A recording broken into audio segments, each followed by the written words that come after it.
నమస్కారం. ఒకవైపు వైకల్యం ఇబ్బంది పెడితే ప్రతి చిన్న విషయానికి ఎదుటివారిని సహాయం అడగడం మనసుని మెలిపెడుతుంది. ఈ సమస్యలతో నిత్యం పోరాటం చేస్తూ తమ కాళ్ల మీద తాము నిలబడాలని, బయటకు వస్తే బడి, గుడి, బ్యాంకు, పార్కు ఎక్కడా వారికి అనువైన దారి కనిపించదు. ఇంట్లో బయట అనేక కష్టాలను ఎదుర్కొంటూ విధికి ఎదురేగి విజేతగా నిలిచిన వారు visually challenged employees association state president G Ravindra Babu గారు మనతో ఉన్నారు. ఒకవైపు వైకల్యం ఇబ్బంది పెడితే ప్రతి చిన్న విషయానికి ఎదుటివారిని సహాయం అడగడం మనసుని మెలిపెడుతుంది. ఈ సమస్యలతో నిత్యం పోరాటం చేస్తూ తమ కాళ్ల మీద తాము నిలబడాలని, బడి, గుడి, బ్యాంకు, పార్కు ఎక్కడా వారికి అనువైన దారి కనిపించదు. ఇంట బయట అనేక కష్టాలను ఎదుర్కొంటూ విధికి ఎదురేగి విజేతగా నిలిచిన వారు visually challenged employees association state president G Ravindra Babu గారు మనతో ఉన్నారు. వారితో మాట్లాడి ఈ సమాజంలో దివ్యాంగులు ఎదుర్కొంటున్న సమస్యలు ఏమిటి, ఆ సమస్యలు దాటి ఎలా ఎదురుకెళ్ళాలి అనే విషయాలను తెలుసుకుందాం.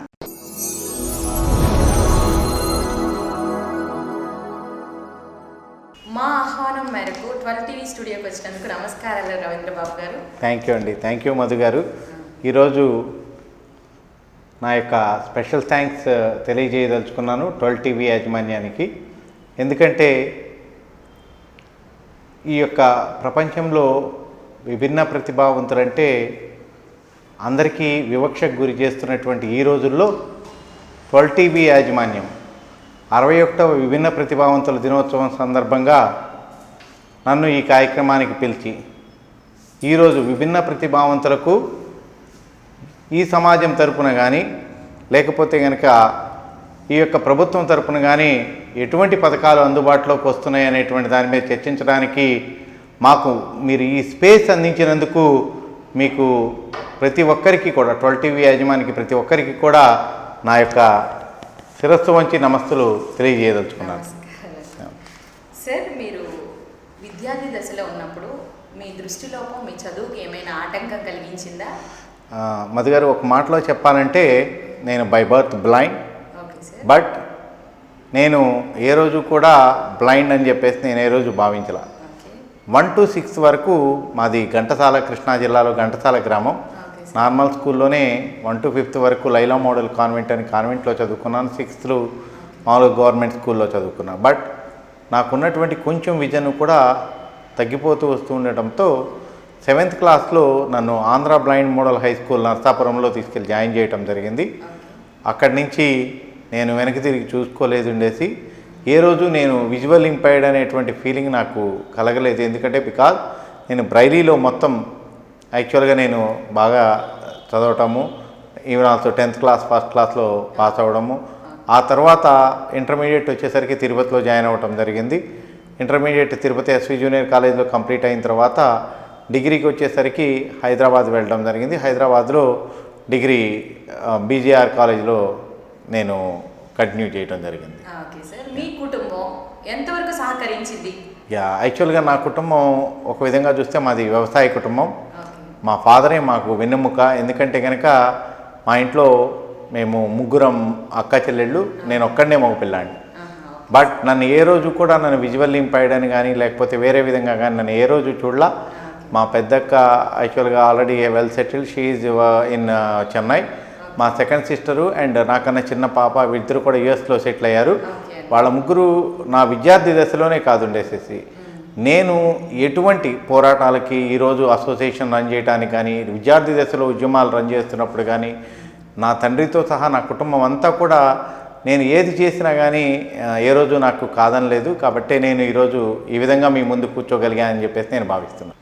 దృష్టిలోపం ఉన్నవారి విషయంలో సమాజం ఎలా వ్యవహరిస్తుంది? ఈ సమాజం నుంచి మీరు కోరుకునేది ఏమిటి? అలాగే మీరు చేస్తున్న ఉద్యోగంలో మీ సహచరులు మీకు ఎంతగా కోఆపరేట్ చేస్తున్నారు? యాక్చువల్గా ఇంకా ఒక విధంగా చూస్తే సమాజంలో విజువల్ ఇంపైర్డ్ పట్ల అవేర్నెస్ రాలేదు. ఈ టెక్నాలజీ డెవలప్ అవుతున్నటువంటి క్రమంలో విజువల్ ఇంపైర్డ్ అన్ని రంగాల్లోనూ కూడా చాలా ముందుకి వెళ్తూ ఉన్నారు. ఈ సమాజం నుంచి నేను కోరుకునేది ఏంటంటే సింపుల్గా చెప్పాలంటే సానుభూతి మాకొద్దు, సహకారం అందించండి. అంటే దట్ మీన్స్ ఒక హెల్పింగ్ హ్యాండ్స్గా ఉండండి తప్పించి అయ్యో పాపం అనేటువంటి దీంతో మాత్రం మమ్మల్ని చూడొద్దుండేసి మీరు సహకారం అందిస్తే కనుక మేము మరింత రెట్టించిన ఉత్సాహంతో మా యొక్క దైనందిన కార్యక్రమాలే కాకోకుండా మాకు అప్పచెప్పినటువంటి ఈ సమాజంలో ఉన్నటువంటి బాధ్యతలు నిర్వహించడానికి ముందుకు రావడానికి ఎప్పుడు కూడా సిద్ధంగానే ఉంటాం. అలాగే నా ఉద్యోగ జీవితం గురించి మీరు అడిగారు ఉండేసి, ఉద్యోగ జీవితంలో నిజంగా నేను కమర్షియల్ ట్యాక్సెస్ డిపార్ట్మెంట్లో 1998లో యాజ్ ఏ జూనియర్ అసిస్టెంట్గా జాయిన్ అయ్యాను. ఇప్పుడు present deputy assistant commissioner commercial ట్యాక్సెస్గా విజయవాడలో సామారంగం చౌక్ సర్కిల్లో వర్క్ చేస్తున్నా. నేను ఐఎమ్ ఫీల్ ప్రౌడ్, ఎందుకంటే కనుక నేను నా యొక్క డిపార్ట్మెంట్లో ఏ రోజు నన్ను విజువల్ ఇంపైర్డ్గా నన్ను మా యొక్క ఎంప్లాయీస్ కానీ ఎవరు కూడా నన్ను చూడలేదు, మా ఆఫీషియల్స్ కూడా ఉండేసి నా బాధ్యతలు నేను దిగ్విజయంగా నిర్వర్తిస్తూ ఉన్నానుండేసి. దానికి ఉదాహరణ యాజ్ ఏ డిప్యూటీ అసిస్టెంట్ కమిషనర్గా ఈ సంవత్సరం మాకు మీ అందరికీ తెలిసి ఉండేసేసి కమర్షియల్ ట్యాక్సెస్ డిపార్ట్మెంట్ అనేటువంటిది ఈ యొక్క రాష్ట్రానికి ప్రధాన ఆదాయ వనరు. మాకు అప్పచెప్పినటువంటి టార్గెట్స్ని రీచ్ అవ్వడం అనేటువంటిది మిగతా నా కంపారిటివ్ ఆఫీసర్స్ నాతో పాటు పనిచేసేటువంటి కొలీగ్స్తో ఏ విధంగా అయితే కనుక వాళ్ళు ఆ టార్గెట్స్ని రీచ్ అవ్వడానికి కష్టపడుతున్నారో దానికి మించి నేను కష్టపడతానండేసేసి నేను ప్రౌడ్గా చెప్తున్నాను. వాళ్ళకి కొంచెం ముందే ఉండాలని చెప్పేసి నేను భావించి వర్క్ చేస్తూ ఉంటాను. దానికి నా యొక్క సహచరులు నాతో పాటు పనిచేస్తున్నటువంటి ఎంప్లాయీస్ పూర్తి సహాయ సహకారాలు అందిస్తున్నారని చెప్పడానికి నేను గర్వపడుతున్నానండి. ఓకే సార్, మీరు ఈ దృష్టిలోపం వల్ల సమాజంలో కానీ లేకపోతే ఎక్కడైనా కానీ ఏదైనా ఇబ్బందులు ఎదుర్కొన్న అంటే సంఘటనలు ఉన్నాయా మీకు? యాక్చువల్గా సంఘటనలు అంటే కనుక మెయిన్ ఇక్కడ ఎట్లా ఉంటుంది అంటే కనుక ఉదాహరణకి మనము రోడ్డు మీద వెళ్తూ ఉంటాం. రోడ్డు మీద వెళ్తూ ఉన్నప్పుడు ఉండేసి ఒక్కొక్కసారి మనకి తెలియకోకుండానే వేరే వాళ్ళని ఎవరన్నా తగలటమో ఏదో జరుగుతుంది. బట్ అన్ఫార్చునేట్గా వాళ్ళు ఏంటంటే కనుక మనని గమనించరు కాబట్టి వాళ్ళు టక్కన ఏం చేస్తారంటే కనుక మాట అనేస్తారు ఉండేసి, అయ్యో నేను బ్లైండ్ని కాబట్టే కదా నేను వాళ్ళతో మాట పడ్డాను అనే ఫీలింగ్ ఎక్కువ కలుగుతూ ఉంటుంది ఉండేసి. బట్ యాక్చువల్గా ఉండేసి ఎక్కువ సానుభూతి ఉంటుంది కాబట్టి మ్యాక్సిమం సమాజంలో ఆ సానుభూతి దృక్పథంతోనే చూస్తున్నారు కాబట్టి అంతగా అవమానపడ్డ సంఘటనలు అయితే కనుక నేనైతే ఫేస్ చేయలేదు. సార్, మీరు విజువల్లీ ఛాలెంజ్డ్ ఎంప్లాయీస్ అసోసియేషన్ని ఏర్పాటు చేయడానికి గల కారణం ఏంటి సార్? యాక్చువల్గా దీనికి ఏర్పాటు చేయడానికి కారణం ఏంటి అనేటువంటిది నేను చెప్పబోయే ముందు కొంత నా ఉద్యోగ జీవితం ముందు స్టోరీ మీకు చెప్పాల్సిన అవసరం ఉంది. నేను 1993లో హైదరాబాద్ వెళ్ళానని చెప్పేసి మీకు ఆల్రెడీ మేము చెప్పాను ఉండేసి, నా ఇంటర్మీడియట్ కంప్లీట్ చేసిన తర్వాత డిగ్రీ కోసం అని చెప్పేసి నేను డిగ్రీ కోసం చదువుకోవడానికి వెళ్ళినటువంటి క్రమంలో అక్కడ హైదరాబాద్లో హోమ్స్ ఉండేవి, విజువల్ ఇంపైర్డ్ కోసం అని చెప్పేసి స్పెషల్ హోమ్స్ ఉండేవి. దాంట్లో నేను అప్పుడు చూసినప్పుడు 35 నుంచి 40 ఇయర్స్ ఏజ్ గ్రూప్ ఉన్నటువంటి వాళ్ళు BA BEdలు, MA MEdలు, PhDలు చేసి కూడా ఉద్యోగాలు లేక చాలా ఇబ్బంది పడుతున్నటువంటి పరిస్థితి. దాన్ని చూసి నేను చదువుకోవడం ఇంపార్టెంటా ఇక్కడ, లేకపోతే కనుక నేను ఈ యొక్క అంటే ఇంత చదువుకుని సమాజంలో ఉన్నటువంటి బాధ్యతలన్నీ మాకున్నాయి, బట్ నేను ఇక్కడే ఆగిపోవడం ఇంపార్టెంటా అనేటువంటి దాని మీద రెండింటిని నేను బేరీజ్ వేసుకున్నప్పుడు లేదు, గవర్నమెంట్తో ఫైట్ చేయాలని నిర్ణయించుకొని అక్కడ ఉన్నటువంటి విజువల్ ఇంపైర్డ్ కమ్యూనిటీ అంతా హోమ్స్లో ఎవరైతే ఉన్నారో వాళ్ళందరినీ కూడా తీసుకొని ఒక కమిటీగా ఏర్పడి ఉండేసి ముందుండి లీడ్ చేసి ఉండేసి మా ఉద్యోగాలు మాకే, ఏదైతే ప్రభుత్వం జీవో నెంబర్ 115 తీసుకొచ్చిందో అలాగే వికలాంగుల హక్కుల చట్టం 1995 తీసుకొచ్చిందో దాని ప్రకారం ఈ రాష్ట్రంలో ఉన్నటువంటి 3% రిజర్వేషన్ ఇంప్లిమెంట్ చేయాలి అనేటువంటి ఉద్దేశంతో ఒక పెద్ద ఉద్యమాన్ని నడపడం జరిగింది. దాంట్లో భాగంగా నేను యాక్చువల్గా దాదాపు 8 రోజులు ఆమరణ నిరాహార దీక్ష కూడా కూర్చోవడం జరిగింది. అప్పుడే ప్రభుత్వం తర్వాత స్పందించి స్పెషల్ రిక్రూట్మెంట్ డ్రైవ్ SRD అని చెప్పేసి SC STకి ఏ విధంగా అయితే బ్యాక్లాగ్ వేకెన్సీస్ ఫిలప్ చేస్తున్నారో అదేవిధంగా వికలాంగులకు కూడా బ్యాక్లాగ్ వేకెన్సీస్ ఫిలప్ చేయడం కోసం అని చెప్పేసి జీవో తీసుకురావడం జరిగింది. దాంట్లో భాగంగా ఇది 1997లో జరిగింది. 1998లో నాకు జాబ్ వచ్చేసింది. జాబ్ వచ్చేసిన తర్వాత అప్పుడు ఒక చిన్న ఇది జరిగింది. 1997లో 33(1/3) రిజర్వేషన్ని ఉమెన్ రిజర్వేషన్ తీసుకురావడం జరిగింది. దాంట్లో చిన్న పొరపాటు ఏం జరిగిందంటే కనుక వికలాంగుల రిజర్వేషన్ని 3% రిజర్వేషన్గా భావించి SC ST BCలో ఉన్నటువంటి కేటగిరీలో ఉన్నటువంటి ఫస్ట్ రోస్టర్ పాయింట్ని ఎట్లయితే ఉమెన్కి ఇచ్చారో దీన్ని 3% రిజర్వేషన్గా భావించి విజువల్ ఇంపైర్డ్కి సంబంధించినటువంటి 1% రిజర్వేషన్ కూడా తీసుకెళ్ళి ఉమెన్కి ఇచ్చేశారు, women with persons with disabilities అని. దెన్ నేను గవర్నమెంట్ దృష్టికి ఇది తప్పు, దిస్ ఈజ్ 1:1:1 రిజర్వేషన్, ఇది 3% రిజర్వేషన్ కాదు, కాబట్టి మాది 1% మా విజువల్ ఇంపైర్డ్కి ఇవ్వాల్సిందే, అది ఓపెన్లో ఉండాల్సిందే అని ఫైట్ చేయడం జరిగింది. దెన్ గవర్నమెంట్ జీవో నెంబర్ 112 తీసుకొచ్చి దాన్ని జనరలైజ్ చేయడం జరిగింది. తద్వారా నేను 98లో నాకు జాబ్ రావడం, నేను తర్వాత సుమారు 10-12 సంవత్సరాల పాటు నా ఉద్యోగ జీవితంలో బిజీగా ఉండి నేను యాక్చువల్గా సమాజానికి కొంత దూరంగా ఉండడం జరిగింది. బట్ 2004లో మరలా యాక్చువల్గా ఈ యొక్క రిజర్వేషన్ ఏదైతే కనుక 6th రోస్టర్ పాయింట్ ఉందో దాన్ని ఉమెన్కి తీసుకెళ్లారు. అప్పటికి యాక్చువల్గా నేను 6 ఇయర్స్ తర్వాత కూడా దాన్ని ఉమెన్ కిందే ఉంచడం వలన ఇక్కడ ఎట్లా ఉంటుందంటే విజువల్ ఇంపైర్డ్లో 100%లో 80% మెన్ చదువుకుంటారు, ఓన్లీ 20% మాత్రమే విజువల్ ఇంపైర్డ్ ఉమెన్ని స్కూల్స్కి పంపించడం కానీ వాళ్ళని చదివించడం కానీ చేస్తారు. బట్ 20% విజువల్ ఇంపైర్డ్ ఉమెన్కి మాత్రం జాబ్స్ వస్తున్నాయి ఉండేసేసి వాళ్ళకి 18 ఇయర్స్కి. బట్ 80% ఉన్నటువంటి మెన్కి జాబ్స్ రావట్లా. బికాజ్ దానికి కారణం ఏంటి, 6th రోస్టర్ పాయింట్ ఉమెన్కి ఉండడం వల్ల. దెన్ నేను యాక్చువల్గా 2011లో నేను యాజ్ ఎంప్లాయీగా నాన్ గవర్నమెంట్ ఆర్గనైజేషన్ స్టార్ట్ చేయలేను, లేకపోతే కనుక అన్ఎంప్లాయీస్ అసోసియేషన్ స్టార్ట్ చేయలేను. కాబట్టి నేను పోరాడడానికి ఒక ప్లాట్ఫామ్ ఉండాలి. ఆ ప్లాట్ఫామ్ కోసం అని చెప్పేసి వెతికి ఆ రోజు విజువల్లీ ఛాలెంజ్డ్ ఎంప్లాయీస్ అసోసియేషన్ అనేటువంటి దాన్ని నేను ఏర్పాటు చేయడం జరిగింది. Okay sir. సార్ ఈ అసోసియేషన్ ఏర్పాటు చేయడానికి మీకు ఎవరైనా సహాయ సహకారాలు అందించారా?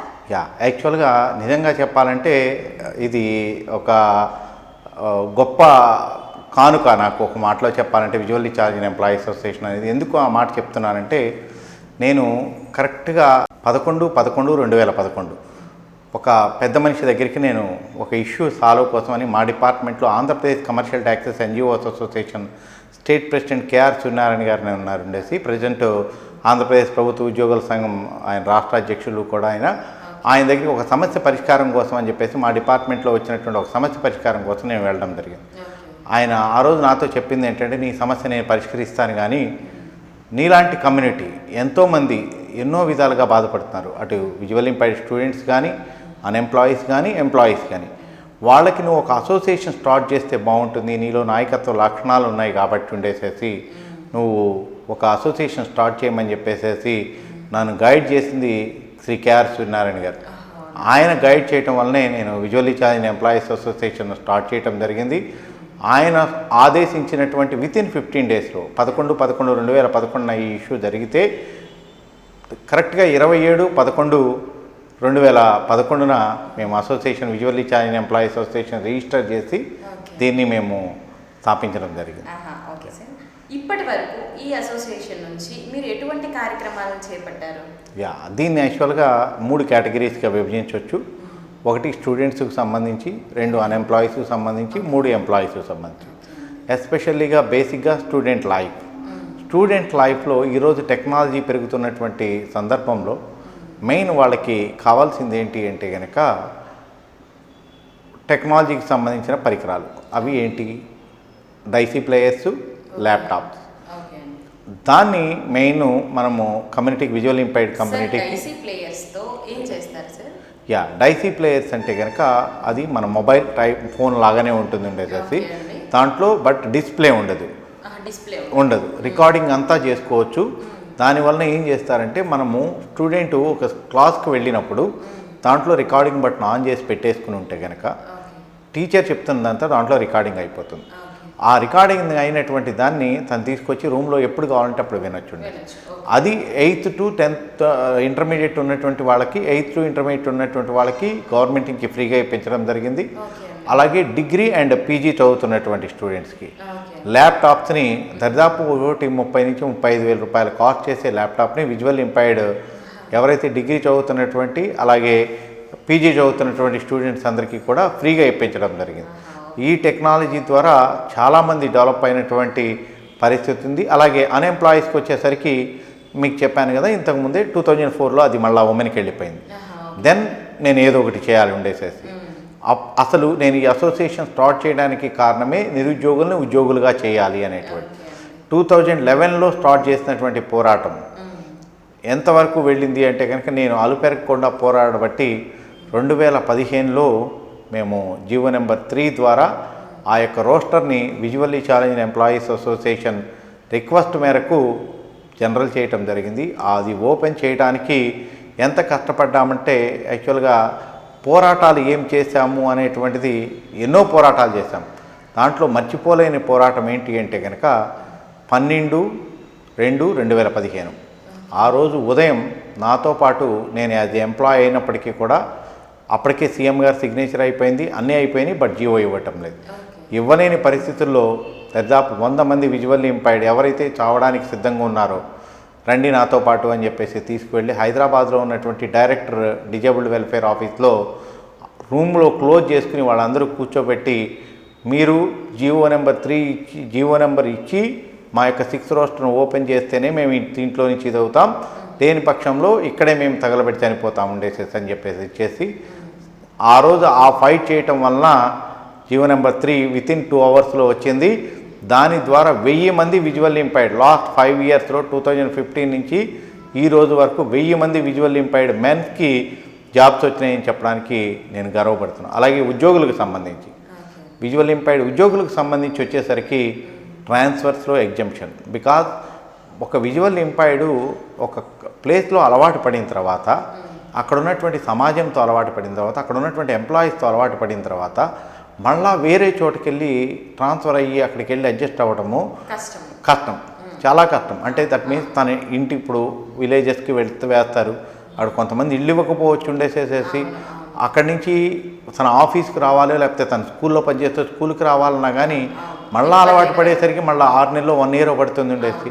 కాబట్టి ట్రాన్స్ఫర్స్ నుంచి ఎగ్జంప్షన్ గురించి అని ట్రై చేసాం, దాంట్లో సక్సెస్ అయ్యాం. అలాగే ఇది కాకోకుండా ప్రమోషన్ రిజర్వేషన్స్ ఎస్సీ ఎస్టీకి ఏ విధమైనటువంటి ప్రమోషన్ రిజర్వేషన్ ఉందో అదేవిధంగా మాకు ప్రమోషన్లో రిజర్వేషన్ కావాలని చెప్పేసి ఫైల్ చేయటం జరిగింది. దాంట్లో కూడా సక్సెస్ అయ్యి జీవో నెంబర్ 188 తీసుకురావడం ద్వారా ఈరోజు రాష్ట్రంలో ఉన్నటువంటి not only visual impaired, hearing impaired కానీ ఆర్థోపెడికల్ హ్యాండిక్యాప్డ్ కానీ కొన్ని 100 మందికి ఈరోజు ప్రమోషన్స్ రావడం వలన ఉన్నత స్థితిలోకి రావడానికి కారణమయ్యాయి. ఓకే అండి, గత ప్రభుత్వం మీ అసోసియేషన్కి ఏ మేరకు సహాయపడింది? యాక్చువల్గా మేము ఏవైతే కనుక డిమాండ్స్ పెట్టామో ఆ డిమాండ్స్ అన్నీ కూడా మ్యాక్సిమం మేము పోరాడి సాధించుకున్నాయి. ప్రభుత్వాలు ఎంతవరకు మాకు సపోర్ట్ చేస్తున్నాయి అంటే కనుక మేము అడిగిన వెంటనే ఏదీ సాధించుకోలేకపోయాముండేసి ఓన్లీ రిప్రజెంటేషన్ ఇవ్వటం ద్వారా ఒక అధికారితో వెళ్ళి మాట్లాడడం ద్వారా సాధించుకున్నాయి చాలా తక్కువ. ఒక మాటలో చెప్పాలంటే మేము అన్నీ పోరాడి సాధించుకున్నాయే, ప్రతిదీ రోడ్డు మీద నిలబడి సంపాదించుకుందే. లేకపోతే కనుక మమ్మల్ని ఈవెన్ ఆల్సో అటు వికలాంగుల సంక్షేమ శాఖ కానీ లేకపోతే ప్రభుత్వంలో ఉన్నటువంటి అధికారులు కానీ చిన్న చూపు చూడడం వలన ప్రతిదానికి పోరాటానికి సిద్ధంగా ఉన్నాం. కాబట్టి ఈరోజు ఇన్ని విజయాలు సాధించగలిగామని చెప్పుకోవడానికి నేను సిద్ధంగా ఉన్నా. అయితే ఆ పోరాటాలు చేసినా కానీ స్పందించని పరిస్థితులు కూడా ఉన్నాయి, బట్ స్పందించినటువంటి సందర్భాలు ఉన్నాయి ఉండేసి. మ్యాక్సిమం కొంతవరకు అయితే కనుక నా యొక్క కమ్యూనిటీకి నేను ఏదైతే కనుక అనుకున్నానో వాటిని సాధించడంలో రాష్ట్ర ప్రభుత్వంలో కొంతవరకు ఆ పోరాటాల ద్వారానైనా నేను సఫలీకృతమయ్యానని చెప్పేసి నేను భావిస్తున్నాను. సార్, ఇప్పుడున్న ప్రభుత్వం దృష్టికి ఈ అసోసియేషన్ని తీసుకెళ్లారా? ఖచ్చితంగా మేడం. నేను యాక్చువల్లీ ఈ అసోసియేషన్ యొక్క దీన్ని కూడా మేము ఆల్రెడీ ఏవైతే డిమాండ్స్ మేము అడుగుతున్నామో వాటిని మేడం మాకు మినిస్టర్ గారు ఇప్పుడు తానేటి వంతి గారు ఆమె దృష్టికి తీసుకువెళ్ళటం జరిగింది. దాంట్లో ఆల్రెడీ కొన్నిటిని మేము యాక్చువల్గా ఆల్రెడీ పొందటం జరిగింది. దాంట్లో ముఖ్యంగా డిఫరెంట్లీ ఏబుల్డ్ ఎవరైతే ఉన్నారో వారి వివక్షకి అంటే కనుక వాళ్ళ యొక్క అంగవైకల్యంతో తిట్టడం కానీ లేకపోతే కనుక వివక్షకు గురి చేయటం కానీ లేకపోతే వాళ్ళ అన్నదమ్ములు కానీ ఎవరైనా సహచరులు వాళ్ళని ఇబ్బంది పెట్టడం కానీ సాటి ఎంప్లాయీస్ ఇచ్చేయటం కానీ అట్లా ఇచ్చేసినప్పుడు ఉండేసేసి వాళ్ళ మీద తీవ్ర చర్యలు తీసుకోమని చెప్పేసి ఆల్రెడీ ఆంధ్రప్రదేశ్ రాష్ట్ర ప్రభుత్వం అన్ని పోలీస్ స్టేషన్స్కి అందరు పోలీస్ కమిషనర్లకి as per section 92A of RPWD act 2016 ప్రకారం ఆదేశాలు జారీ చేయటం జరిగింది. దాంట్లో భాగంగానే యాక్చువల్గా మీకు ఐడియా ఉంటుంది, నెల్లూరులో రీసెంట్గా ఉషా అని చెప్పేసి ఒక అమ్మాయి మీద ఒక మేనేజరు, అది కార్పొరేషన్లో పనిచేస్తున్నటువంటి మేనేజరు దాడి చేయటంతో ఆ అమ్మాయి మీద కూడా ఈ రాష్ట్ర ప్రభుత్వం ఆ రోజు సెక్షన్ 92A ప్రకారం మీద చర్యలు తీసుకోమని చెప్పేసి ఇచ్చినటువంటి ఆదేశాల మేరకే అతని మీద తీవ్ర చర్యలు కూడా తీసుకోవడం జరిగింది. జగన్ ప్రభుత్వం చేపట్టిన సంక్షేమ పథకాలు దృష్టిలోపం ఉన్న వారికి ఏ మేరకు ఉపయోగపడుతున్నాయి? యాక్చువల్గా జగన్మోహన్ రెడ్డి గారు ఏదైతే కనుక గవర్నమెంట్లోకి వచ్చిన తర్వాత మెయిన్గా తీసుకున్నటువంటి డెసిషన్ వచ్చేసరికి 3000 రూపీస్ పెన్షన్. అంటే కనుక దాన్ని 40% నుంచి 79% ఉన్నటువంటి వాళ్ళకి ఉన్నటువంటి పెన్షన్ని 2000 నుంచి 3000 ఎన్హాన్స్ చేయటం జరిగింది. అది నిజంగా యాక్చువల్గా గొప్ప నిర్ణయం, చాలా గొప్ప నిర్ణయం అండి. Yes. ఎందుకంటే దృష్టిలోపం ఉన్న వారికే కాదు, ఎవరైనా ఫిజికలీ హ్యాండిక్యాప్ ఉన్న వారికి అది ఎంతో కొంత సహాయపడుతుంది. వాళ్ళ యొక్క లైఫ్ లీడ్ చేయడానికి ఎంతో కొంత ఉపయోగపడుతుంది. కంప్లీట్ గా ఉపయోగపడకపోయినా ఎంతో కొంత ఉపయోగపడుతుంది. అవును మేడం. ఏంటంటే నిత్యావసర సరుకులే కానీ ఏవైనా కానీ ఇప్పుడు 3000 పెంచారు. ఇది వరకు 1500 ఉండేది. ఆ 1500 ఉండేది, ఇప్పుడు అది 1500 పెంచడం వల్ల ఏంటంటే చాలా మంది మందులు కూడా కొనుక్కోలేని పరిస్థితుల్లో ఉన్న వాళ్ళు వాటి కోసమైనా వస్తున్నాయి. కరెక్ట్. ప్రభుత్వ పథకాలు ప్రతి ఒక్కరికి అందడానికి మీ అసోసియేషన్ నుంచి ఏమైనా కృషి జరుగుతుందా? ఖచ్చితంగా మేడం. ప్రభుత్వ పథకాలు ఏవైతే ఉన్నాయో వాటిని అందించడం కోసం మేము ఒక వారధిగా పనిచేస్తూ చాలా ప్రయత్నాలు చేస్తున్నాం. అయితే చిన్న ల్యాబ్స్ దీంట్లో జరుగుతోంది. దీంట్లో ఒక మాటలో చెప్పాలంటే కనుక ప్రభుత్వం మాకు ఏం చేయడానికైనా ముందుకి సిద్ధంగా ఉంది. బట్ దీంట్లో విఫలమవుతున్నది అధికారులు. మేము ఏదైతే కావాలని కోరుకుంటున్నామో, మేము ఏదైతే కనుక ఇచ్చేస్తున్నామో దాన్ని సరిగ్గా రిప్రజెంట్ చేయటంలో వికలాంగుల సంక్షేమ శాఖ విఫలమైందని చెప్పేసి నేను స్పష్టంగా చెప్పదలుచుకున్నా. ఏదైతే అధికారులు ప్రస్తుతం ఉన్నటువంటి పరిస్థితి ఎట్లా అయిపోయిందంటే కనుక వికలాంగుల సంక్షేమ శాఖ హెడ్ ఆఫీస్లో కనీసం స్టాఫ్ లేని పరిస్థితి. ఉన్నటువంటి స్టాఫ్ అన్నా కానీ పూర్తి న్యాయం చేయగలుగుతున్నారా అంటే కనుక చేయలేని పరిస్థితి. దీని వలన వికలాంగులకి ప్రభుత్వానికి మధ్య గ్యాప్ పెరిగిపోతుందండి. కాబట్టి నేను ప్రభుత్వాన్ని రిక్వెస్ట్ చేసేది ఏంటి అంటే కనుక మిగతా యొక్క డిపార్ట్మెంట్స్ లాగానే ఈ డిపార్ట్మెంట్స్లో కూడా ట్రాన్స్ఫర్స్ ఉండాలండేసి కొత్త వాళ్ళు వస్తూ ఉంటే కనుక మాకు ఏమి కావాలో వాళ్ళకి అర్థమవుతుంది ఉండేసి వాళ్ళకి మేము చెప్పడానికి కూడా ఇది ఉంటుంది. బట్ కంటిన్యూ అవుతున్నటువంటి ఆఫీసర్స్ ఎవరైతే ఉన్నారో వాళ్ళు ఇవన్నీ మనకు తెలిసినవే కదా జరగవు అనేటువంటి దీంతో వీళ్ళే డెసిషన్ తీసుకుంటున్నారు. కానీ బట్ జగన్మోహన్ రెడ్డి గారి దృష్టికి కానీ తానేటివంతి గారి దృష్టికి కానీ కనీసం మేము పెట్టినటువంటి రిప్రజెంటేషన్ తీసుకువెళ్ళడంలో కూడా విభిన్న ప్రతిభావంతుల సంక్షేమ శాఖ విఫలం అవుతుందని చెప్పేసి నేను భావిస్తాను. ఇలా విఫలం అవ్వకుండా మీ నుంచి మీరు ప్రభుత్వానికి ఇంకేమైనా సజెషన్ ఏమైనా ఇస్తారా? ఇలా విఫలం కాకుండా ఇప్పుడు మీరు ఏదైతే ప్రభుత్వానికి చెప్పదలుచుకున్నారో లేకపోతే మీ ఏవైతే ప్రాబ్లమ్స్ మీరు ఫేస్ చేస్తున్నారో ప్రభుత్వానికి తెలియాలంటే ఇంకా ఏమైనా పథకాల్లాగా లేకపోతే ఇంకెవరినైనా మధ్యలో పెట్టడం వల్ల ప్రభుత్వానికి ఈజీగా తెలియజేయడానికి, అంటే యాప్స్ ఇట్లాంటివి పెట్టడం వల్ల ఏదైనా పెడితే బాగుంటుందా? యాక్చువల్గా ఇక్కడ నేను రిక్వెస్ట్ చేసేది ఏంటంటే మేడం గవర్నమెంట్ని, ఇక్కడ మహిళలకు సంబంధించి చాలా కమిటీలు ఉంటాయి ఉండేసేసి, అలాగే చిన్నపిల్లలకు సంబంధించి చాలా కమిటీలు ఉంటాయి. అది women development and child welfare department. Even also senior సిటిజన్స్కి సంబంధించి కూడా చాలా కమిటీలు ఉన్నాయి. అంటే గవర్నమెంట్తో యాక్సెస్ ఎవ్రీ 6 monthsకి వాళ్ళతో మీటింగులు జరుగుతూ ఉంటాయి. అలాగే మీకు విజువల్ ఇంపైర్డ్ కానీ ఆర్థోపెడికల్ హ్యాండిక్యాప్డ్ కానీ హియరింగ్ ఇంపైర్డ్కి సంబంధించి ఒక్కటంటే ఒక్క కమిటీ కూడా లేదు ఉండేది. అంటే ప్రభుత్వము ఏదైతే గనక చట్టాలు చెప్తున్నాయో ఆ చట్టాలు చెప్తున్న ప్రకారం ఉండేసేసి ఒక కమిటీని ఇప్పుడు యాక్చువల్గా లాస్ట్ గవర్నమెంట్లో స్టేట్ ఎగ్జిక్యూటివ్ కమిటీ అని చెప్పేసి ఒక కమిటీ వేశారు మేడం. దాంట్లో నేను కూడా మెంబర్ని ఉండేసి, నాతో పాటు ఆర్థోపెడికల్ హ్యాండిక్యాప్డ్ అసోసియేషన్ నుంచి ఒక మెంబర్ ఉన్నారు, హియరింగ్ ఇంపైర్డ్ నుంచి ఒక మెంబర్ ఉన్నారు, అలాగే ఇంటెలెక్చువల్ డిజేబిలిటీ అంటే మెంటలీ రిటార్డెడ్ పేరెంట్స్ నుంచి ఒక మెంబర్ ఉన్నారు. మేము కాకోకుండా 11 మంది ప్రిన్సిపల్ సెక్రటరీస్ ఆ కమిటీల మెంబర్స్. దాని యొక్క ఇది ఏంటి అంటే కనుక ఎవ్రీ 6 monthsకి ఒక మీటింగ్ జరగాలి. బట్ లాస్ట్ 3 yearsలో జరిగింది ఒక్క మీటింగ్ మేడం ఉండేసి. అది కూడా ఏంటంటే కనుక కంటి తుడుపు చర్యగా నిర్వహించారు. దీని వలన మేము మా సమస్యల్ని మేము ఇచ్చేసుకోలేకపోతున్నాం.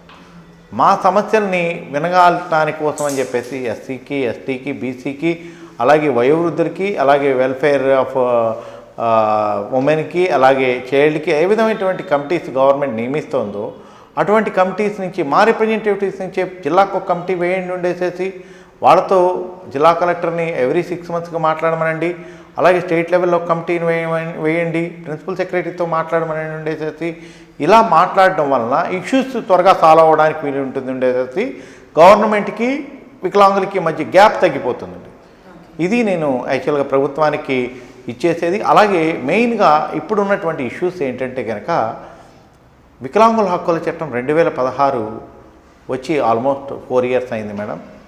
బట్ ఈరోజు వరకు ఆంధ్రప్రదేశ్ రాష్ట్రంలో రూల్స్ రాలేదండి. ఆల్రెడీ అవి ప్రిపేర్ చేసి రెడీగా ఉన్నాయి. బట్ ఈరోజు వరకు కూడా వాటిని ఇంకా ఆమోదించలేదు. ఇమీడియట్గా వాటిని ఆమోదించినట్లయితే కనుక పక్కన్న తెలంగాణ అండ్ తమిళనాడు, కేరళ, కర్ణాటక అన్ని రాష్ట్రాల్లో కూడా ఆమోదించారు. బట్ వికలాంగుల సంక్షేమ శాఖ అధికారుల వైఫల్యం వల్ల టిల్ టు డేట్ వాటిని ఆమోదించలేదు. రెండోది వచ్చేసరికి మొన్న యాక్చువల్గా వికలాంగులకు వచ్చేసరికి ఫ్యామిలీస్తో రిలేషన్స్ చాలా తక్కువ ఉంటాయి మేడం. ఎందుకు తక్కువ ఉంటాయి అంటే కనుక వాళ్ళు ఇంట్లో నలుగురు నార్మల్స్ ఉంటారు, ఇతను ఒకటే విజువల్ ఇంపైర్డ్ ఉంటారు, లేకపోతే ఆర్థోపెడికల్ హ్యాండిక్యాప్డ్ ఉంటారు, హీరింగ్ ఇంపైర్డ్ ఉంటారు.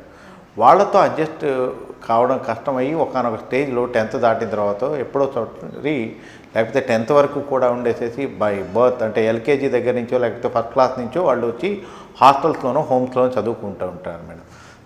ఏమవుతుందంటే వాళ్ళ తల్లిదండ్రులకి యాక్చువల్గా పొలం ఉంది, లేకపోతే వాళ్ళ అన్న ఉద్యోగం చేస్తున్నాడు అనేటువంటి దీంతో వీళ్ళ పెన్షన్స్ పోయినటువంటి పరిస్థితి. ఈ విధంగా దీనివల్ల ఏమవుతుందంటే కనుక వీళ్ళు అనాథలుగా మారిపోతున్నారు. వీళ్ళకి ఇండివిజువల్గా ప్రతి వికలాంగుడికి కూడా ఇండివిజువల్గా రేషన్ కార్డు కనుక ఇచ్చినట్లయితే కనుక అంటే కుటుంబంతో సంబంధం లేకోకుండా తల్లిదండ్రులే కానీ ఎవరితో సంబంధం లేకోకుండా వికలాంగుడు అంటే కనుక తనకు ఒక సపరేట్ రేషన్ కార్డు కనుక ఇస్తే కనుక ఈరోజు ఉన్నటువంటి పరిస్థితి ఏంటంటే మేడం, ఇంట్లో అక్కడ ఉన్నటువంటి తల్లిదండ్రులు అవనివ్వండి లేకపోతే అన్నదమ్ములు అవనివ్వండి, అతని పేరు 5 ఎకరాల పొలం ఉంటే కనుక నార్మల్ అయినటువంటి వాడికి ఇవ్వడానికి ఇష్టపడతారు తప్పించి ఉండేసేసి విజువల్ ఇంపైర్డ్ అయినటువంటి వాళ్ళకు, ఆర్థోపెడికల్ హ్యాండిక్యాప్డ్కు, హియరింగ్ ఇంపైర్డ్ హ్యాండిక్యాప్డ్కు ఇవ్వరు. ఎందుకు ఇవ్వరు అంటే కనుక వాడికి వాడి పిల్లలు ఏదో ప్రయోజనం అవుతారని చెప్పేది. బట్ ఇతను బతికేది ఈ పెన్షన్ మీద. ఇదే పోతే కనుక ఇంకా వాళ్ళ జీవనం ఏంటి పరిస్థితి. కాబట్టి అందుకని చెప్పేసేసి ఈ యొక్క విషయంలో చొరవ తీసుకోమని చెప్పేసి నేను గవర్నమెంట్ రిక్వెస్ట్ చేస్తున్నా. అలాగే బస్ పాస్ల విషయంలో కూడా యాక్చువల్గా ఉండేసేసి 100% అయినటువంటి విజువల్ ఇంపైర్డ్కి మాత్రమే బస్ పాసెస్ ఇస్తున్నారు. బట్ 40% నుండి అబోవ్ ఉన్నటువంటి విజువల్ ఇంపైర్డ్కి కూడా లేదు. ఓన్లీ యాక్చువల్గా ఆర్థోపెడికల్ హ్యాండిక్యాప్డ్కి మాత్రం 40% అబోవ్ ఉన్నటువంటి వాళ్ళకి ఇస్తున్నారు ఉండేసి, విజువల్ ఇంపైర్డ్కి మాత్రం ఓన్లీ 100% ఉంటే మాత్రమే ఇస్తున్నారు. యాజ్ పర్ 1995 యాక్ట్ కానీ లేకపోతే 2016 RPWD యాక్ట్ ప్రకారం కానీ లేకపోతే ఆంధ్రప్రదేశ్ గవర్నమెంట్ ఇష్యూ చేసిన GMS నెంబర్ 27 ప్రకారం కానీ 40% అబోవ్ ఉన్నటువంటి వాళ్ళకి అన్ని రాయితీలు వర్తించాలి అని చెప్పేసేసి స్పష్టంగా చట్టాలు జీవోలు చెప్తున్నప్పుడు ఆంధ్రప్రదేశ్ రాష్ట్ర రోడ్డు రవాణా సంస్థలో విజువల్ ఇంపైర్డ్ వివక్షకు గురి చేయాల్సిన అవసరం ఏముంది అని చెప్పేసి నా క్వశ్చన్. కాబట్టి అందుకని చెప్పేసి ఈ 3 ఇష్యూస్లో అలాగే అంత్యోదయ అన్న యోజన, అలాగే ఏదైతే కనుక ఈ వైఎస్ఆర్ పెళ్లి కానుక, వీటిలన్నిటిలో కూడా ఒక స్పెషల్ కేటగిరీగా మమ్మల్ని ట్రీట్ చేసి ఉండేసేసి ప్రభుత్వం నీడీ పీపుల్, ఈ యొక్క ప్రపంచంలో నీడీ పీపుల్ ఎవరైనా ఉన్నారు అంటే కనుక వాళ్ళు ఖచ్చితంగా వికలాంగులే. దాంట్లో ఎస్పెషల్లీ విజువల్లీ ఛాలెంజ్డ్. బికాజ్ ఎవరైనా కానీ కళ్ళు మూసుకొని లేకపోతే చీకట్లో ఒక 2 నిమిషాలు ఉండాలన్నా ఉండలేని పరిస్థితి. బట్ మేము ఎందుకంటే భర్త నుంచి చాలా మందిని చూస్తూ ఉన్నాము. ఏంటంటే చూడలేకపోయినా కూడా ఎన్ని పనులు మీరు చేయగలరు, కానీ మేము ఒక్క నిమిషం కూడా కళ్ళు మూసుకొని నడవాలన్నా మాకు కష్టమే. కరెక్ట్. డే 1 నుంచి ఛాలెంజింగ్గా తీసుకొని లైఫ్ని లీడ్ చేస్తూ వస్తున్నాము ఉండేసేసి. కాబట్టి ప్రభుత్వ సహకారం ఉన్నప్పుడే మేము ఏదైనా ముందుకు వెళ్ళడానికి అవకాశం ఉంటుంది. కాబట్టి వీటి విషయంలో ప్రభుత్వం వెంటనే చొరవ తీసుకోమని చెప్పేసి రిక్వెస్ట్ చేస్తున్నాను మేడం. ఓకే అండి, ప్రస్తుత ప్రభుత్వం నుంచి మీరు ఆశించే ప్రయోజనాలు ఏమిటి, వాటి కోసం మీరు చేసే ప్రయత్నాలు ఏమిటి? యాక్చువల్గా నేను ఆల్రెడీ మినిస్టర్ గారితో తానేటి వనితా మేడంతో నేను ఫ్రీక్వెంట్గా టచ్లో ఉంటూ ఉంటాను. నేను అలాగే ప్రిన్సిపల్ సెక్రటరీ అనురాధ మేడంతో టచ్లో ఉంటూ ఉంటాను ఉండేసి. ఏవైతే డిమాండ్స్ మేము ఏవైతే కనుక మీకు ఇంతకుముందు చెప్పాను నేను ఉండేసేసి వ్యక్తిగత రేషన్ కార్డ్స్ కానీ లేకపోతే బస్ పాసెస్ ఇష్యూ విషయం అయితేనేమి, లేకపోతే కనుక విజువల్లీ ఇంపైర్డ్కి సంబంధించి స్క్రైబ్ గైడ్ లైన్స్కి సంబంధించి ఇష్యూ అయితేనేమి, అలాగే విజువల్లీ ఇంపైర్డ్ ఎవరైతే వర్కింగ్ ఇన్ ఆంధ్రప్రదేశ్ గవర్నమెంట్లో ఉన్నారో వాళ్ళకి డిపార్ట్మెంటల్ ఎగ్జామ్షన్ ఇష్యూ అయితేనేమి, వీటిలన్నిటి విషయంలో కూడా నేను డే బై డే యాక్చువల్గా లేకపోతే డే టు డే మేము ప్రభుత్వంతో చర్చలు జరుపుతూనే ఉన్నాం. 1 by 1 సాల్వ్ అవుతాయని చెప్పేసి నేను భావిస్తున్నా ఉండేసేసి ఖచ్చితంగా రాబోయే రోజుల్లో మేము ప్రభుత్వంతో ఒక స్నేహభావంతో అలాగే అధికారులతో ఫస్ట్ నుంచి కూడా మా యొక్క వే ఆఫ్ ఇది అదే. బట్ కాకపోతే ఏంటంటే కనుక ఎవరైతే సంక్షేమ శాఖ అధికారులు ఉన్నారో వారు మరింత చొరవ చూపిస్తే కనుక మాకు ఏవైతే కనుక రావాల్సి ఉన్నాయో ప్రభుత్వం నుంచి, ప్రభుత్వం ఇస్తానంటుంది, ఏదో అంటారు చూసారండి, దేవుడు ఇస్తానంటాడు పూజారి అడ్డుకుంటాడు అన్నట్టు ఉండేసేసి అయిపోయింది ఉండేసేసి. కాబట్టి ఆ పరిస్థితి లేకోకుండా ఉండాలంటే కనుక కొంత వికలాంగుల సంక్షేమ శాఖ మీద స్పెషల్ ఫోకస్ చేయాలని చెప్పేసి నేను కోరుకుంటున్నాను. ఓకే అండి, మీరు మీ ప్రభుత్వం దృష్టికి మీ యొక్క ఏవైతే ఉన్నాయో అవి తీసుకెళ్తున్నారు, మీ అభిప్రాయాలు కానీ మీకు ఏవైతే కావాలో అవన్నీ తీసుకెళ్తున్నారు. మరి మంత్రి గారు తానేటి వనిత గారు మీకు రెస్పాండ్ అవుతున్నారా? యాక్చువల్గా రెస్పాండ్ అవుతున్నారా? మీ ఏవైతే మీరు డిమాండ్ చేస్తున్నారో వాటి గురించి మాట్లాడుతున్నారా? యాక్చువల్గా మేడము తానేటి వనిత మేడము చాలా మృదు స్వభావి. నేను దీనికి ఉదాహరణ ఏంటి అంటే కనుక నేను అందుకే ఫస్ట్ నుంచి నేను చెప్తుంది ఏంటంటే కనుక వికలాంగుల సంక్షేమ శాఖలో పనిచేస్తున్నటువంటి అధికారుల వైఫల్యం వలన మాత్రమే మా యొక్క ఇది కావట్లా. బికాజ్ ఏవైతే కనుక మినిస్టర్స్ కానీ సీఎం గారు కానీ లేకపోతే వీళ్ళందరూ కూడా ఎష్యూరెన్స్ ఇవ్వగలరు, మేము పెట్టినటువంటి దీని రిప్రజెంటేషన్ని చేయమని చెప్పగలరు ఉండేసేసి, ఫైల్ పుటప్ చేయాల్సింది ఉండేసేసి, దాన్ని మూవ్ చేయాల్సింది మొత్తం బాధ్యత అధికారుల మీదే ఉంటుంది. ఈ అధికారుల ల్యాప్సెస్ వలన మాత్రమే ఈరోజు అధికారుల ల్యాప్సెస్ ఎంతవరకు వెళ్ళిపోయిందంటే ఈరోజు 61వ విభిన్న ప్రతిభావంతుల దినోత్సవం ఉండేది. ఈరోజు రాష్ట్ర స్థాయిలో ఉన్నటువంటి ప్రతి ఒక్కళ్ళు కూడా ఉండేసి ప్రభుత్వం దగ్గర నుంచి ఏదో ఒకటి ఎక్స్పెక్ట్ చేస్తూ ఉంటారు. దాన్ని మూవ్ చేసి పంపించాల్సినటువంటి బాధ్యత అధికారులది ఉండేది. ఏది మూవ్ చేయకోకుండా ఈరోజు రాష్ట్ర విభిన్న ప్రతిభావంతుల దినోత్సవం 61వ రాష్ట్ర విభిన్న ప్రతిభావంతుల దినోత్సవం కూడా జరుపుకోకుండా ఈరోజు అధికారులు నెగ్లెక్ట్ చేశారంటే కనుక అధికారులు తీరు ఏ విధంగా ఉందో ఇచ్చేయచ్చు.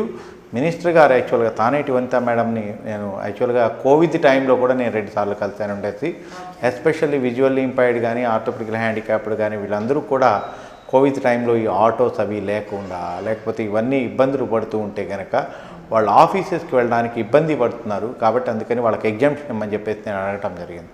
ఇమీడియట్గా మేడం స్పందించి ప్రిన్సిపల్ సెక్రటరీ గారితో మాట్లాడి ఎప్పటి వరకైతే కోవిడ్ ఎప్పటి వరకైతే ఉంటుందో అప్పటి వరకు ఆంధ్రప్రదేశ్ రాష్ట్ర ప్రభుత్వంలో పనిచేస్తున్నటువంటి వికలాంగులైనటువంటి ఉద్యోగులు అందరూ కూడా వర్క్ ఫ్రమ్ హోమ్ చేయొచ్చు అని చెప్పేసి ఆర్డర్ జారీ చేసినటువంటి మృదు స్వభావి తానేటి వనిత మేడం ఉండేసేసి, అలాగే ఈ ఇష్యూనే కాదు ఏ ఇష్యూ మేము తీసుకువెళ్ళినా కానీ ఆమె ముందుకు వచ్చి ఉండేసి ఆమె ఇచ్చేస్తోందని చెప్పేసి చెప్పడానికి నేను గర్వపడుతున్నాను. Thanks to Taneti Vanitha madam.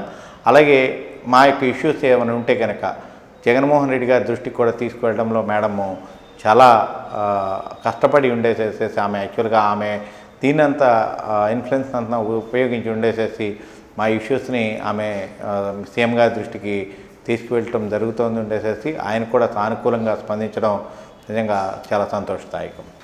Sir, ఈ అసోసియేషన్కు అంతకు ముందు కానీ ఇప్పుడు కానీ ప్రశంసలు కానీ ఏదైనా అవార్డులు కానీ లభించాయా అండి?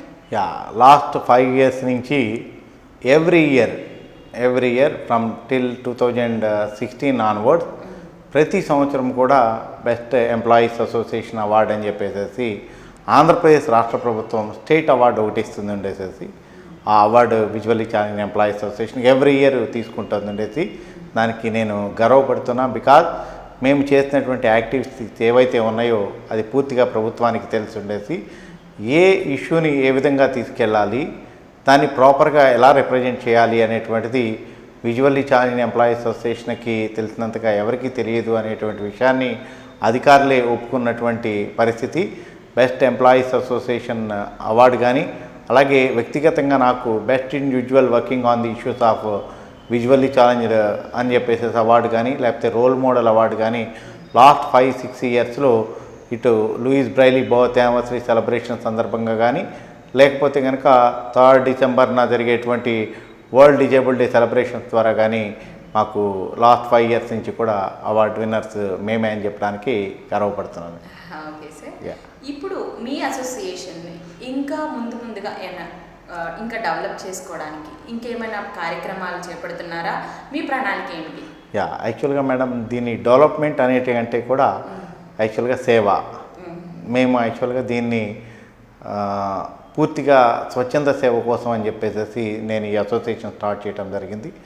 దీంట్లో నా విజువల్ ఇంపైర్డ్ కమ్యూనిటీలోనే నాతో చేయి కలిపి వచ్చినటువంటి వాళ్ళు అందరూ కూడా ఉండేసి వాళ్ళ ఇంట్లో నుంచి వాళ్ళు సంపాదిస్తున్న దాంట్లో నుంచి ఎంతో కొంత నా యొక్క సమాజం కోసం ఖర్చు పెట్టాలి అనేటువంటి ఉద్దేశంతో ప్రభుత్వం దగ్గర నుంచి కానీ లేకపోతే కనుక ఎవరి దగ్గర నుంచి కూడా చేయి జాపుకోకుండా మేమే మా visually challenge employee association primary members కానీ లేకపోతే కనుక నాయకులు కానీ వాళ్ళ యొక్క ఇంట్లో నుంచి వాళ్ళు సంపాదించిన దాంట్లో నుంచి కొంత తీసుకొచ్చి ఉండేసేసి మాతో పాటు ఉన్నటువంటి విజువల్ ఇంపైర్డ్ కమ్యూనిటీ అటు స్టూడెంట్స్ కానీ లేకపోతే కనుక ఇటు అన్ఎంప్లాయీస్కి సంబంధించి కానీ వాళ్ళకి ఎంతో కొంత సేవ అందించడం జరుగుతుంది. దాంట్లో భాగంగానే మేము యాక్చువల్గా ఏదైతే కనుక కోవిడ్-19 టైంలో కూడా ఉండేసి ఎవరైతే కోవిడ్ బారిన పడి సఫర్ అవుతున్నారో ఉండేసి వాళ్ళందరికీ కూడా ఎంతో కొంత సహాయం చేయడానికి మేము ముందుకు రావటం జరిగింది.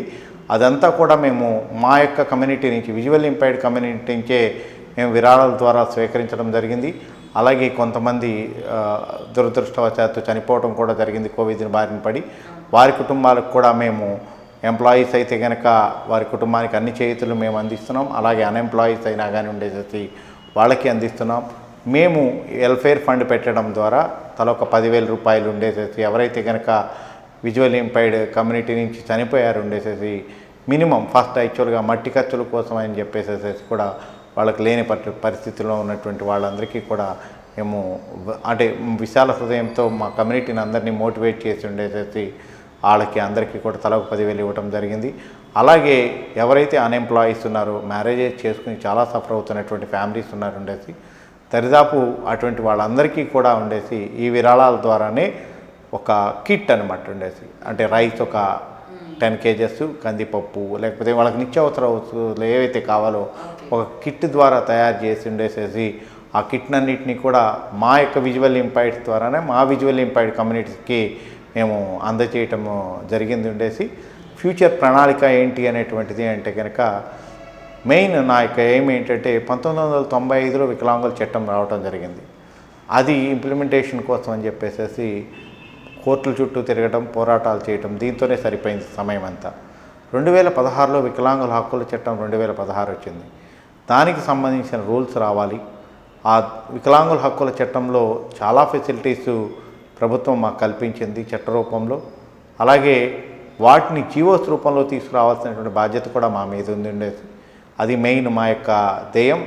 వికలాంగుల హక్కుల చట్టంని పూర్తి స్థాయిలో ఇంప్లిమెంట్ చేయబడాలి అనేటువంటిది. బికాజ్ నెక్స్ట్ 40-50 ఇయర్స్ కొత్త చట్టం వచ్చేంత వరకు కూడా ఈ చట్టాన్ని ఇంప్లిమెంట్ చేయాలి. కాబట్టి దీని గనక జీవో రూపంలో తీసుకురాగలిగితే అన్నింటినీ జీవోల రూపంలో తీసుకురాగలిగితే మా కమ్యూనిటీకి ఉపయోగపడుతుంది.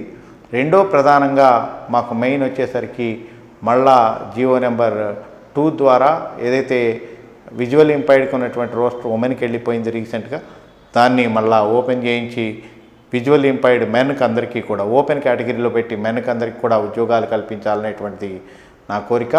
అలాగే వికలాంగులందరికీ కూడా మీకు ఇంతకుముందు చెప్పినట్లే ఉండేసేసి ప్రతి ఒక్కరికి వ్యక్తిగతంగా రేషన్ కార్డ్స్ ఇప్పించాలి అని చెప్పేసి ప్రతి ఒక్కరికి రేషన్ కార్డు ఇప్పించడం ద్వారా అన్నీ ఏవైతే బిలో పావర్టీ లైన్కి ఏవైతే గౌరవ జగన్మోహన్ రెడ్డి గారు ఇళ్ళు కానీ లేకపోతే కనుక స్థలాలు కానీ లేకపోతే ఏవైతే కనుక సంక్షేమ ఫలాలు అందిస్తున్నారో దాంట్లో వికలాంగుల హక్కుల చట్టం 2016లో పేర్కొన్నటువంటి 5% రిజర్వేషన్ని మాకు ఇంప్లిమెంట్ చేయించుకోగలిగితే కనుక మ్యాక్సిమం ఈ రాష్ట్రంలో ఉన్నటువంటి వికలాంగుల కమ్యూనిటీకి అన్నిటికి కూడా అందరికీ కూడా ఏవో ఒక ప్రతిఫలం దక్కుతుంది కాబట్టి ఉండేసేసి కాబట్టి మెయిన్గా మాకు వ్యక్తిగత రేషన్ కార్డ్స్ ఇష్యూ ఒకటి మా ముందు ఉన్నటువంటి టార్గెట్. వీటిని టార్గెట్గా పెట్టుకుని అలాగే ఎంప్లాయీస్కి సంబంధించి ఇష్యూస్ వస్తూనే ఉంటాయి ఉండేసేసి ఇది ఎప్పుడు పారే నీరు లాంటిది ఉండేసేసి ఇష్యూస్ వస్తూ ఉంటాయి. వాటిని ఫేస్ చేస్తూ ముందుకు వెళ్లాల్సిన బాధ్యత యాజ్ ఏ అసోసియేషన్ లీడర్గా నా మీద ఉండేసి ఆ బాధ్యతని నా లాస్ట్ బ్రీత్ వరకు కూడా ఈ సమాజంలో నాకు వ్యక్తిగతంగా నాకు ఎటువంటి ఆశలు కోరికలు ఏమీ లేవు. బికాజ్ నేను బాగా సెటిల్ అయి ఉన్నాను కాబట్టి ఉండేసేసి నా కమ్యూనిటీకి నేను పెరిగినటువంటి కమ్యూనిటీకి నా చుట్టూ ఉన్న కమ్యూనిటీకి నా తరపు నుంచి వాళ్ళ ఇష్యూస్ నాకే తెలుసు కాబట్టి నేను ఆ యొక్క కమ్యూనిటీ నుంచి వచ్చాను కాబట్టి ఆ స్టేజ్ దాటుకుని ఆ బిలో పవర్టీ లైన్ దాటి నుంచి వచ్చాను కాబట్టి వాళ్ళకి ఏదో ఒకటి సహాయం అందించాలి అనేటువంటిదే నా యొక్క కోరిక, ఆశ, ఆశయం కూడా. అవును అవును సార్. ఏంటంటే మీరు వెల్ సెటిల్డ్ అయ్యుండి మీరు మీ వరకు మీరైతే వెల్ సెటిల్డ్ అనమాట. ఇంక ఏ విషయంలో వేరొకరి సహాయం మీకు అవసరం లేదు. కానీ మీరు ఇలా నాలాగా ఇంకొకరు బాధపడకూడదు అని చెప్పి మీ అసోసియేషన్ ద్వారా విజువల్లీ ఛాలెంజ్డ్ ఎంప్లాయీస్కే కాకుండా మిగతా అందరికీ కూడా సహాయం చేయండి. మీరు కేవలం విజువల్లీ ఛాలెంజ్డ్ ఎంప్లాయీస్కే కాకుండా మిగతా వారి అందరికీ కూడా సహాయం చేశారని మాకు తెలిసిందండి. ఇంకా మీరు మీ అసోసియేషన్ తరపున ఇంకా సహాయ సహకారాలు మీరు అందరికీ అందించాలని మేము కోరుకుంటున్నాము. మీ విలువైన సమయాన్ని మా 12 టీవీకి వచ్చి మా స్టూడియోకి వచ్చి మీ అనుభవాల్ని మీ వివరాలని మాకు తెలిపినందుకు మీకు ప్రత్యేక కృతజ్ఞతలు తెలియజేస్తాను. Thank you madam. Thank you Madhu madam. ఖచ్చితంగా 12 టీవీ ఏదైతే కనుక మీరు సమాజంలో ఉన్నటువంటి అందరికీ కూడా వారి యొక్క మాటని ఈ ప్రజలకి, ప్రభుత్వానికి తెలియజేయాలనేటువంటి ఉద్దేశంతో వీకర్ సెక్షన్ అయినటువంటి ఈరోజు మేము ముందే చెప్పానుండేసి ఏ మీడియా కానీ ఎవరు పట్టించుకునేటువంటి పరిస్థితుల్లో ఈరోజు 61వ వికలాంగుల దినోత్సవం సందర్భంగా మీరు మమ్మల్ని తీసుకొచ్చి మీ స్టూడియోకి పిలిపించి ఉండేసేసి మాకు ఈ గొప్ప అవకాశాన్ని కల్పించినందుకు మరొక్కసారి 12 టీవీ యాజమాన్యానికి మీకు కృతజ్ఞతలు, ధన్యవాదాలు. Thank you madam. Thank you.